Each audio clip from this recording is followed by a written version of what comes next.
Welcome to Cooler Talk. I'm excited about this episode. We got Gary Barnidge, the Carolina Panthers. Gary, thanks for coming on the show. I really appreciate it. Gary's been nice enough to come on, and we'll ask him a few questions. We'll take it from the top. Gary, did you always want to be, like growing up, did you always want to be a professional athlete, particularly in football? Well, ever since I was younger, I've always wanted to be a professional athlete in some sport. I played basketball, football, and baseball. So I played all of them, and I always felt like I have a chance. Just got to work at it. It's not something that's easy to do, but it's something that takes a lot of effort and time. And I knew going into high school, I wasn't really big in football. I played football, but I wasn't like focused on it. But once I started getting letters after my sophomore year, I was like, okay, this is where I got to focus on. But I continued playing basketball and baseball also. Baseball is actually my first love. I played baseball probably the longest. Really? Nice. Yeah. First baseman? Yep. First baseman and relief pitcher. You look like a first baseman, so I'm sure you watched the World Series and stuff. Yep. I didn't. I was a little. I didn't really care who won. I was pulling for Hamilton. Mm-hmm. So I like Josh Hamilton. His story's amazing, so I just liked it. I like good stories, man. I really do. So you said your sophomore year, you start getting letters. What's that like? I mean, here you are, you're living a normal high school life, and letters just start pouring in. Like, I mean, we're talking about Division I programs, and what are they saying? How are they pitching to you that saying, hey, we think that our school is going to be the best fit for you? I mean, what was that like? It was overwhelming. For the most part, I just put it off on my mom. I let my mom handle everything. She dealt with the letters. She told me who came in, all that kind of stuff. I didn't really focus on it until my senior year when I had to plan visits and stuff. I wasn't really worried about it. I was like, okay, I'll put it on the back burner. I'm not worried about it. I want to focus on the sport and just keep playing until I decided to make my decision. What were some of the schools you visited? I only visited 2 schools. I visited Louisville and Louisiana Lafayette. I went to an unofficial visit to Florida. And I could have went to South Florida, but I chose to commit to Louisville before I did. I just knew if Louisville was the fit. They were the first school to actually recruit me. And I had ties there because I had a former teammate from high school who was 4 years older, and he went to Louisville as well. So I knew somebody there, so they had a little connection as well, so that kind of helped. Nice. What'd you major in, by the way? Sport administration. There you go. Nice. All right. Talking about the Panthers, I mean, they got Tennessee. Tennessee's coming into town. I mean, how do you like their chances? And just overall, they said last year their defense was good. This year their offense is good. I mean, how hard is it to put it all together in the NFL and make it work? Well, Tennessee's been up and down this year, but I think we'll be fine. I think we have a great opportunity to win this week.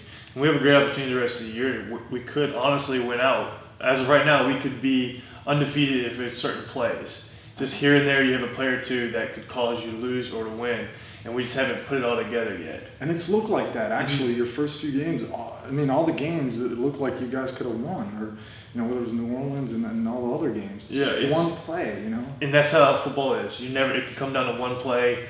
Everybody says, oh, it doesn't come down to one play. Yeah, it doesn't come to one play to lose a game, but if you keep adding one play up here, one play there, it easily causes you to lose the game because of turnovers and stuff. And for our team, it's harder because we've had a lot of injuries on offense and defense. Mm-hmm. So especially we've had 3 starters on defense out for the year. Yeah. So that's tough. And then our Thomas Davis, John Beeson, and then our free agent acquisition of Ron Edwards. Mm-hmm. All of them guys we lost within the first week. So now you got to get guys that need to fill in those exactly. So it's tough because especially with the new coaching staff, new offense, new defense, it's a whole new atmosphere. So everything's learning, but I think the second half we're actually really going to see because we're starting to click. Everything's starting to click for us. Awesome, man. I really hope you guys win that one. Moving on. Here's a question. The Wall Street Journal came out with an article this week. It was titled, Why the NFL Can't Release the All-22 Camera Angle. It's basically the camera angle that zooms out. I mean, I know a lot of people, all of us fans, when we watch football from home, we watch the view of where the ball is, but you can't see the safeties. And oftentimes in third down positions, 3rd and long, you see the check down, and you're like, what are they doing? Why are they only going for 7 yards when they need 22? It could frustrate people, but I guess my question is, why can't they show the all-22 view? I mean, what is so sacred about it? Apparently, they offered just a poll on NFL site saying, hey, if we offered it, would fans pay $100 to view? And a lot of people said, yeah, but is it because? Do you think it has a lot to do with just strategy, or people could leak information? I don't really know the reason why. I know we watch that view. We get a sideline and we get a end zone views, the views we watch when we watch film, but I don't really. It's harder to zoom in. Like a lot of people like seeing their star players But when you have that zoomed out factor, you can't see who the star player. You see the numbers, but some people who just follow the sport, they don't really know the players. They know the names. So if you can't see the names, it takes away from that effect, I think. The product is not as good. Yeah, people want the full product, and it's hard to follow the ball because you can't see everything. The camera's not following the ball. It's just zoomed out, and you see everybody. So it's hard to follow where the ball's at, and especially run plays. Yeah. So that's something tough to follow. Like, it'd be great if it's all pass plays, but when you have a run play, it's hard to follow because there's big linemen. So you're not going to see some of the running backs behind the linemen if you had that back view. It's just so. I think they're trying to make it the best they can. That's why they've mixed around their camera angles for certain things. Like, I know the red zone package, they've done stuff like that where they've mixed around the camera angles. I don't know. I've never been into all the different angles. It's just, I don't mind just seeing what they show on TV. Yeah, good call. And then also, Gary's actually got a nonprofit going on himself. You teamed up on this project with a former player that you guys played together down in Louisville. Yeah. Can you talk a little bit about One of my teammates, Bruno Giacomini, he plays for the Seattle Seahawks. He's an offensive tackle. He was my roommate for 3 years in college. We went to school with one of our friends, Ahmed Awadallah. Okay. He's actually Egyptian, and he brought up the idea of doing a football camp to help spread the sport over there. So I jumped right on it because I'm fascinated with Egypt. Ever since I was younger, I've been fascinated with Egypt.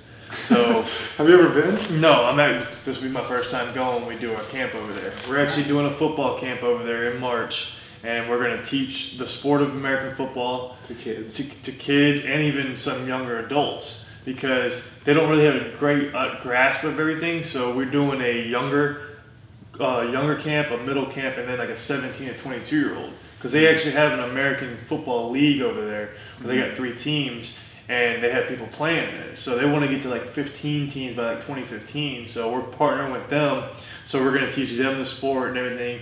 We're going to have people come in that want to learn how to coach. We're going to teach them the basics of coaching, so plays and stuff like that, so they can get a full understanding and grasp of the whole sport. Awesome. And the final question, I understand you're a big movie buff. What would you say is, why do you like movies, and what is your favorite football movie? Movies is something I've liked ever since I was younger. I've just enjoyed watching every movie, every type of movie. Horror movies are my favorite. I love every aspect. I love the acting, the lighting, everything that goes into a movie, because I actually was recently just on set for a movie, so I got to see the behind the scenes working. So I have a true understanding now how much work goes into a movie. It's amazing the detail and the work that they put into it. And me and the teammate actually started a movie review website last year called moviegameplan.com, where we review movies. We're trying to become professional movie critics for something after football. There you go. So we're just I like how you invest in the projects, and I think a lot of young people should really take that advice and say, look, there's a reason that they say the average NFL career is 4 years. It's about how you plan after, and I think that's really cool that you guys do that. So what is the best football movie? To me is Remember the Titans. Just the whole aspect of it's a true story, stuff actually happened. And I also love Radio. Radio is a very underrated movie because it's not all about football. Football's on the back burner, and it's more the story of radio. And just a great movie. Did you like Sideline? Did you think Sideline was pretty good? I didn't think it was bad. But about Any Given Sunday? I thought Any Given Sunday was a false interpretation of us, of what we do. Because they show things that doesn't really happen. It's too far-fetched, I think. Like what? Like when they talk about steroid use and how the players are so cocky. Yeah, there's some players that are cocky, but not to the aspect that they show it. They overdo everything. Yeah. So they had to kind of build drama around it. Man, there was another show I remember. I think ESPN put out. It was called Playmakers. Yeah. What was that? They literally had like a guy in the hospital, and or a kid in the hospital. And one of you guys, a player, visits a kid in the hospital. And the kid was given pills or whatever, and the player took the pills from him, to try to portray the players like that. Yeah, that was just a horrible portrayal of NFL players. And that's why it didn't last. Yeah, you don't really get true understanding until you actually meet people and you actually get to see they're real people. We don't think we're better than everybody else. We're just normal people. We live our life. We enjoy life. It's not anything that we think we're better than anybody. It's just we're normal people.